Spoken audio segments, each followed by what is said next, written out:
और मैं ये पूछना चाहता हूँ, मैं सनातन में आ तो गया हूँ, पर मैं ये पूछना चाहता। आप मुस्लिम हैं? हाँ, क्या नाम था आपका पहले? मेरा पहले जावेद नाम था। जावेद। काफी लोग सनातन धर्म में और मुस्लिम धर्म में क्या अंतर लगा आपको? आप तो मुसलमान में जन्म लिए हैं और सनातन को फॉलो कर रहे हैं।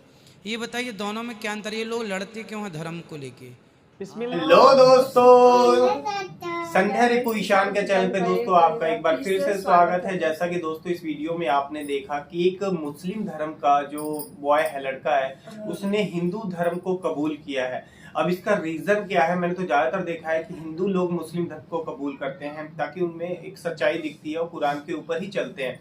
बट एक मुसलमान ने हिंदू धर्म को क्यों ज्वाइन किया है, ये पता नहीं क्या कारण है। आइए दोस्तों सुनते हैं इन एक हिंदू पंडित के और हमारे जाकिर नायक के वे में। स्टार्ट करते हैं दोस्तों इस वीडियो को। क्षमा चाहूंगा क्योंकि मुझे है ना, आपको मैंने बहुत आपके कथाओं को सुनता हूँ और मुझे बहुत प्रेरणा भी मिलती है आपके कथाओं को सुनकर। और मुझे थोड़ी घबराहट हो रही थी, तो इसलिए मैं बैठा हूँ आपके सामने, तो इसलिए मैं क्षमा चाहूंगा। और मैं एक मुस्लिम धर्म से हूँ और मैं ये पूछना चाहता हूँ, मैं सनातन में आ तो गया हूँ, पर मैं ये पूछना चाहता। आप मुस्लिम हैं? हाँ, क्या नाम था आपका पहले? मेरा पहले जावेद नाम था। जावेद। काफी लोग जानते भी होंगे। तो आपने हिंदू धर्म अपना लिया? हाँ हाँ, क्योंकि सबसे पहले मैं एक बात कहना चाहूँगा, क्योंकि काफ़ी लोग मुझसे कहते हैं कि तुम हिंदू बने हो। हिंदू तो मुझे नहीं लगता कि कोई किसी को बना सकता है, क्योंकि हिंदू पैदा ही होता है, मेरा मानना ऐसा है। और ये मुझे ना किसी ने ब्रेन वॉश करा और ना किसी ने कुछ कहा। ये एक ठाकुर जी की कृपा हुई, तब मैं सनातन में आया। वैसे किसी ने मुझे या मैंने किसी को देख के सीखा या ऐसा कुछ भी नहीं था। तो मैं सभी लोगों से ये कहना चाहूँगा, और मेरे जो फैमिली वाले हैं वो भी आज तो आपके फैमिली वाले आपका विरोध नहीं करते कि तुम कहाँ अभी मैं अभी इतना डिप्रेशन में हूँ, पूछो मत। मुझे फ़ोन आ रहे हैं फैमिली वालों के ज़्यादा आ रहे हैं, बाकी अदर तो कोई कुछ भी नहीं कह रहा, पर फैमिली वाले का आज भी मम्मी का फ़ोन आया और वो कहने लगी हमसे कोई मतलब नहीं, हम मर भी गए हैं तो हमारा मुंह मत देखियो तू। हमारी वजह से पूरे रिश्तेदार, तेरी वजह से हमें पूरी वो कर रहे हैं, और मतलब हमसे रिश्तेदारी टूट गई है। हमारी एक लड़की है, उसकी शादी करनी है, तेरी वजह से उस लड़की की भी ज़िंदगी ख़राब हुई है। तो महाराज जी, मैं ये पूछना चाहता हूँ कि ठाकुर जी से मेरी एक शिकायत है हमेशा कि या तो मुझे पहले इधर का कर देते या उधर का कर देते। ये बीच में ला के मुझे इतना परेशानियों में डालना, और उनको मैं छोड़ नहीं सकता। मैं सास्ते छोड़ सकता हूँ, पर मैं ठाकुर जी को नहीं छोड़ सकता। किन को नहीं छोड़ सकते आप? मैं ठाकुर जी को नहीं छोड़ सकता, भगवान जी को नहीं छोड़ सकते? नहीं छोड़ सकता साहब। फिर आप सही रास्ते पर हैं। आपने धर्म परिवर्तन कर लिया अपना? हाँ जी। वैसे देखो, धर्म परिवर्तन करने की ज़रूरत ही नहीं पड़ती। हमारे ठाकुर जी जो है ना, हमारे भगवान कभी ये नहीं कहते कि तुम हिंदू हो जाओगे तो ही हम तुम्हें मिलेंगे। हाँ, भगवान तो कहते हैं कि तुम मुसलमान भी हो, और यदि तुम उसी रूप में मुझे प्रेम कर लोगे तो मैं उसी रूप में तुम्हें प्राप्त हो जाऊंगा। तो आपको ये भक्ति का रोग कब से लगा? मैं बहुत छोटा था। मेरी जो परवरिश हुई है वो मेरी नानी के घर पे हुई है। अच्छा। तो नानी के जाने के बाद मामा मामी दिल्ली लेकर आए, उन्होंने मुझे 11 साल की एज में काम पे लगा दिया। तो मुझे तो काम वाम का पता नहीं था, मैं वहाँ बैठा रोता था। तो मेरे ख्याल 2012 एक साल बीत गया। समय ऐसा बीत जाता है और पता भी नहीं लगता, और आदत पड़ जाती है उस चीज़ को झेलने की। तो वहाँ पे एक पन्नी आया करती थी, मतलब जैसे हम लोग ये आटा चावल वगैरह पैक करते हैं ना, तो वो पन्नी आया करती थी। तो उसमें कृष्णा पन्नी के नाम से आया करती थी, और उसमें छोटी सी कृष्ण जी की छवि छपी हुई थी। उन्होंने हाथ में मुरली रखी। मुझे पता नहीं था उस टाइम पे कृष्ण क्या है, और मुझे बिल्कुल भी इस चीज़ का अंदाज़ा नहीं था। तो मुझे बार बार ऐसा लगता ना कि कुछ टाइम बाद कि वो मुझे देख रहे हैं, वो कभी इशारे कर रहे हैं। तो मैं आंटी को बोलूँगा, आंटी ये देखना, ये जो फोटो बनी मेरे को देखता है और कभी कभी इशारे करता है। तो आंटी कह रही, तो मतलब उन आंटी को लगता था कि बच्चा है या वैसी पागलपंती वाली बात है, ऐसा कुछ भी नहीं होता। वो मुझे बार बार कहती। मैंने कहा आंटी आप जाओगे फिर ये ऐसी होगा। और मैं कई बार मैं दोपहर की रोटी खाता था तो मुझे ऐसा लगता है जैसे मुझसे कह रहे कि मुझे भी भूख लगी है, मेरे को भी दे।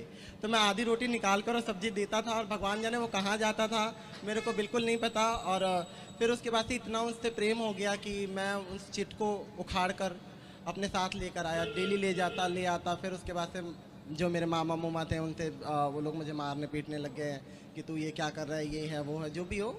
और उसके बाद से फिर मैं 13 साल का जब हुआ था मैंने घर को छोड़ दिया। तो मुझे लगता है कि ठाकुर जी की कृपा है, और ये वहीं से हुई है। किसी ने ना मुझे सिखाया, ना मैं जिस फैमिली में काम करता था वहाँ भी ऐसे नहीं कह सकते कि वहाँ पे बहुत ज़्यादा भक्ति थी, वहाँ पे नॉर्मल भक्ति थी। तो ऐसा कुछ भी नहीं है। तो ये मुझे कई लोगों की शिकायत है कि मुझे मेरा ब्रेन वॉश किया गया है या वैसा किया, तो ऐसा कुछ भी नहीं। किसी सनातन ने, किसी ने भी मेरा ब्रेन वॉश नहीं करा। मैं अपनी मर्जी से आया हूँ। सनातन धर्म में और मुस्लिम धर्म में क्या अंतर लगा आपको? आप तो मुसलमान में जन्म लिए हैं और सनातन को फॉलो कर रहे हैं। ये बताइए दोनों में क्या अंतर? ये लोग लड़ते क्यों हैं धर्म को लेके?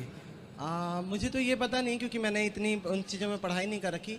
सनातन मुझे ऐसा लगा कि सनातन एक शांत धर्म है। पता नहीं, क्योंकि मैंने इतनी उन चीज़ों में पढ़ाई नहीं कर रखी। सनातन मुझे ऐसा लगा कि सनातन एक शांत धर्म है, जहाँ मन को शांति मिलती है और किसी के लिए मतलब किसी जानवर को काटना पीटना नहीं होता। तो सनातन इसलिए भी बहुत ही अच्छा है, क्योंकि हम किसी का जान लेकर अपना त्यौहार वगैरह नहीं मनाते। जी, जैसे कि होली हो गई, दिवाली हो गई, तो कभी भी ऐसा नहीं होता कि किसी हमारे यहाँ दीपक जला करके त्योहार दीपक मनाते हैं। जलाकर और मिठाइयों के साथ। तो ये बहुत अच्छा है और अच्छा लगा सनातन बहुत। और अब भी मैं सनातन में ही हूँ, तो मैं अपने आप को सनातन ही मानता हूँ। बिल्कुल, आप पूर्ण सनातनी हैं। इस धरती पे प्रत्येक जीव सनातन ही है मेरे भाई। रास्ता भटक गए हैं लोग, बस ये समझो, रास्ता भटक गए हैं लोग। किसी धर्म में किसी की हत्या करना जायज नहीं है। नाम मुकुंद दवे है, बेरोजगार हूँ। आपने बोला है कि जो इस्लाम कबूल करता है उससे हजारों गुना माफ हो जाता है, मगर मेरे हिसाब से सबका मालिक एक है, और एक मालिक होते हुए किसको ये नज़र से देखता है और किसको वो नज़र से देखता है। हिंदुओं को माफ़ नहीं करेगा और जो इस्लाम धर्म स्वीकार करता है उसको माफ़ कर देगा। ये कौन सा ऊपर वाले का कानून है जो मेरी समझ में नहीं आ रहा है। बहुत अच्छा सवाल, बहुत अच्छा सवाल। मालिक एक तो सारे इंसानों के लिए अदल भी एक होता है। बहुत अच्छा सवाल, बहुत अहम सवाल। भाई का सवाल है कि ये किधर के मुसलमानों को माफ़ करता है, हिंदू को नहीं माफ़ करता है। मैंने आपसे कहा कि जो इंसान नाम का मुसलमान है, उसका नाम मोहम्मद अब्दुल्ला जाकिर है, तो वो काफ़ी नहीं जन्नत में जाने के लिए। मुस्लिम का मतलब वो इंसान जो अमन हासिल करता है अपनी ख्वाहिश अपनी मर्जी से खुदा के अहकामात पे अमल करने के बाद। यानी जो इंसान अपने मालिक के अहकामात पे अमल करता है वो सच्चा इंसान है। वो नाम का क्या है उसका मैं कोई लेना देना नहीं। यहाँ मैं कह रहा हूँ कि जो इंसान अल्लाह के अलावा किसी के साथ शिर्क कर रहा था, आज शिर्क करना छोड़ दिया, आज उसके गुनाह माफ होंगे। चाहे कोई भी हो, आप भी अगर कहते कि मैं शिर्क करना छोड़ दूंगा, अल्लाह के अलावा किसी और की इबादत नहीं करूंगा, जो हिंदू मज़हब की किताब में लिखा है, और मैं मानूंगा आखिरी पैगंबर मोहम्मद सल्लल्लाहु अलैहि वसल्लम में, चाहे आप ईसाई है, चाहे आप हिंदू है, चाहे आप यहूदी है, आज आप अगर अपने मालिक का कहना मानेंगे तो आपका मालिक आपको माफ़ करेगा। लेकिन अगर आप कहेंगे मेरा मालिक एक, लेकिन मालिक का कहना नहीं मानेंगे, तो मालिक कैसा माफ़ करेगा। मिसाल के तौर पे एक एग्जामिनेशन होता है, टीचर सारे तालिब इल्म के लिए बराबर है। टीचर एक साल के लिए सारे तालिब इल्म सारे स्टूडेंट्स को सिखाता है, बराबर। लेकिन एग्जामिनेशन में जो टीचर पूरे साल भर सिखाता है, जो तालिब इल्म वो टीचर के सिखाए मुताबिक एग्जामिनेशन पेपर में लिखता है, वो पास हो जाएगा। जो तालिब इल्म टीचर जो सिखाता है उसके खिलाफ काम करता है, तो टीचर क्या उसको पास करेगा? चाहे वो हिंदू मुस्लिम हो ईसाई हो, जो टीचर सिखाता है उसके ऊपर वो तालिब इल्म उसके मुताबिक इम्तिहान देता है, वो पास होगा। आपका मालिक हमारा मालिक एक है। सारी किताबों में लिखा है, हिंदू मज़हब की किताब में, यहूद मज़हब की किताब में, ईसाई मज़हब की किताब में, इस्लाम मज़हब की किताब में, सिख मज़हब की किताब में, कि मालिक एक है।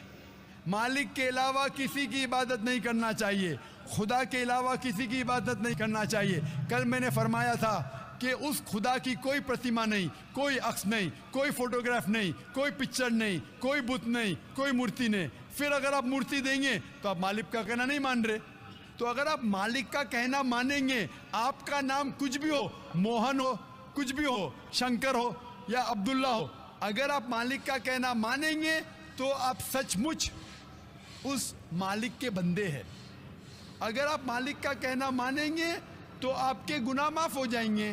तो ये अरबी में कह रहा हूँ कि मुस्लिम तो लोग को ये लफ्ज़ से नफ़रत है। अगर नफ़रत है तो मैं मुस्लिम लफ्ज़ को निकालता हूँ, मैं ये कहता हूँ जो भी इंसान अपने मालिक का कहना मानता है उसे अरबी में कहते हैं मुस्लिम। लेकिन आपको मुस्लिम शब्द से नफ़रत है, मुस्लिम शब्द को निकाल दो। मैं ये कहूँगा जो खुदा के अहकामात पे अमल करता है, खुदा के कलमात पे अमल करता है, ये मानता है कि खुदा एक है, उसके अलावा किसी की पूजा नहीं करना चाहिए, वो इंसान के गुनाह वो मालिक माफ करेगा। आप अगर मानेंगे खुदाई के, आप मानते खुदाई के, आप मानते खुदा के अलावा किसी और को पूछना नहीं चाहिए, मानते? हाँ क्या नहीं मानते? आप मानते बुत परस्ती गलत है? आप मानते कि मूर्ति पूजा गलत है? आप मानते कि आखिरी पैगंबर मोहम्मद सल्लल्लाहु अलैहि वसल्लम है? नहीं मानते। बोलते हैं जैसे शिव शंकर को पैगंबर बोलते हैं, जैसे साईं बाबा को ये सब जो पैगंबर हो गए, ये हर फरिश्ते ऐसे ऐसे आते गए। आपने मेरी 15 तारीख की तकरीर सुनी? मैंने नहीं सुना। मोहम्मद सल्लल्लाहु अलैहि वसल्लम का जिक्र मुख्तलिफ मजहबी किताबों में, आप कैसेट लीजिए, मेरी तकरीर है मोहम्मद सल्लल्लाहु अलैहि वसल्लम का जिक्र मुख्तलिफ मजहबी किताबों में। इसमें मैंने साबित किया हूँ कि मजहबी किताब बदलने के बावजूद सब मजहबी किताब में लिखा है कि आखिरी पैगंबर आने वाले हैं। उस आखिरी पैगंबर का नाम है मोहम्मद सल्लल्लाहु अलैहि वसल्लम। आप हिंदू मजहब से ताल्लुक़ रखते? हिंदू मजहब की किताब में लिखा है, भविष्य पुराना पर्व 3 खंड 3 अध्याय 3 श्लोका 5 से 8 में लिखा है भविष्यवाणी मोहम्मद सल्लल्लाहु अलैहि वसल्लम की। आप पढ़ेंगे भविष्य पुराना पर्व 3 खंड, आप पढ़ेंगे भविष्य पुराना पर्व 3 खंड 3 अध्याय 3 श्लोका 10 से 27 में मोहम्मद सल्लल्लाहु अलैहि वसल्लम का जिक्र है। आप कुंटब सुक्ता पढ़िए, अथर्वा वेद में लिखा है, किताब number 20 him number 127 shloka number 1 से 14 में लिखा है मोहम्मद सल्लल्लाहु अलैहि वसल्लम के बारे में। आप पढ़िए अथर्वा वेद किताब नंबर 20 अध्याय नंबर 21 श्लोका नंबर 6 और 7 में मोहम्मद सल्लल्लाहु अलैहि वसल्लम का जिक्र है। मोहम्मद सल्लल्लाहु अलैहि वसल्लम का जिक्र है साम वेद में अहमद जैसा, साम वेद उत्तर चिक मंत्रा नंबर 1500 लिखा है। यजुर्वेद में अध्याय नंबर 31 श्लोका नंबर 18 में। आप पढ़ेंगे ऋग्वेद किताब नंबर 8 अध्याय नंबर 6 वर्ष नंबर 10 में। आप अगर पढ़ेंगे अथर्वा वेद किताब नंबर 8 अध्याय नंबर 5 श्लोका नंबर 16 में मोहम्मद सल्लल्लाहु अलैहि वसल्लम के बारे में अहमद लिखा है। अथर्वा वेद किताब नंबर 20 हिम नंबर 126 वर्ष नंबर 14 में कई जगह लिखा है नारा शंसा। नारा शंसा मतलब वो आदमी जो प्रशंसा के लायक है। इसका अरबी में तर्जुमा होता है मोहम्मद। मोहम्मद सल्लल्लाहु अलैहि वसल्लम का नाम से जिक्र है हिंदू मजहब की कई किताब में। ऋग्वेद किताब number 1 hymn number 13 verse number 3, Rigveda किताब number 1 hymn number 18 verse number 9, Rigveda book number 1 hymn number 106 verse number 4, Rigveda book number 1 hymn number 142 verse number 3, Rigveda book number 2 hymn number 3 verse number 2, Rigveda book number 5 hymn number 5 verse number 2, Rigveda book number 7 hymn number 2 verse number 2, Rigveda book number 10 hymn number 64 verse number 3, Rigveda book number 10 hymn number 182 verse number 2, Yajurveda chapter number 20 verse number 55, Yajurveda chapter number 20 verse 37, Yajurveda chapter number 20 verse 57, Yajurveda chapter 21 verse number 31। मैं सिर्फ हवाले दे सकता हूं आपकी किताबों में से सिर्फ घंटों तक, जिसमें लिखा है मोहम्मद सल्लल्लाहु अलैहि वसल्लम आखिरी पैगंबर है।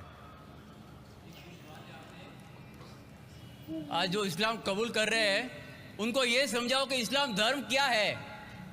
उनको वो समझ में, मेरे भी समझ में नहीं आ रहा था इस्लाम बोलते किसको है। आपने कहा कि जो लोग इस्लाम कबूल कर रहे हैं उन्हें समझाओ इस्लाम धर्म क्या है। आप नहीं समझे, वो लोग समझे इसलिए तो इस्लाम कबूल किए। आप भी समझेंगे तो आप भी कबूल करेंगे। ये 10 रोज़ा कॉन्फ्रेंस जो था, हमारा मकसद था बताने के लिए सारे इंसानों को इस्लाम क्या है। ये मीडिया जो इस्लाम को पेश कर रही है, ये तोड़ मड़ोड़ के पेश कर रही है। हमारा मकसद ही था बताने के लिए सारे इंसानों को इस्लाम क्या है। अगर आप इस्लाम को नहीं अब तक जाने तो बेशक कबूल मत करो। जब भी पहचान लेंगे इस्लाम को तो इंशाअल्लाह आप भी शहादत देंगे।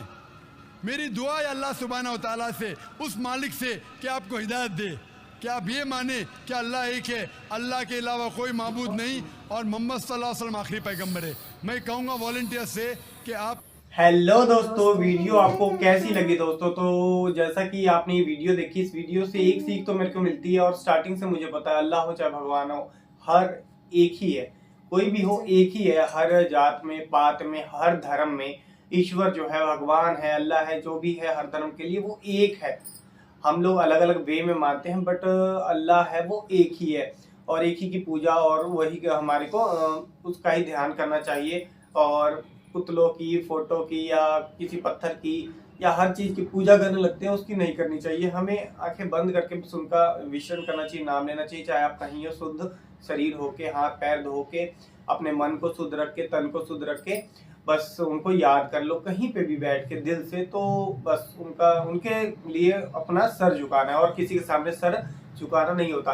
बट दोस्तों मैं एक बात नहीं समझ पा रहा हूँ कि कोई हिंदू के लिए लड़ रहा है, कोई मुसलमान बनाने के लिए लड़ रहा है। तो मेन बात ये है, मेरे को एक आज तक नहीं समझ आई है, मैं स्टार्टिंग से, कि ऐसा अगर है कि मुसलमान मेन बन के अगर एक ही चीज को पूजा जाए, एक चीज को पूजना तो बिल्कुल सही, सब धर्म के लिए सही है एक भगवान को पूजना, बट ये हिंदू मुसलमान बनाना जरूरी क्यों है? और ये अगर ऐसा है, भगवान चाहते हैं कि सब मुसलमान बन के मेरी एक पूजा करें, तो यार शुरू से ही भगवान ने सबको मुसलमान क्यों नहीं बना के ही भेजा?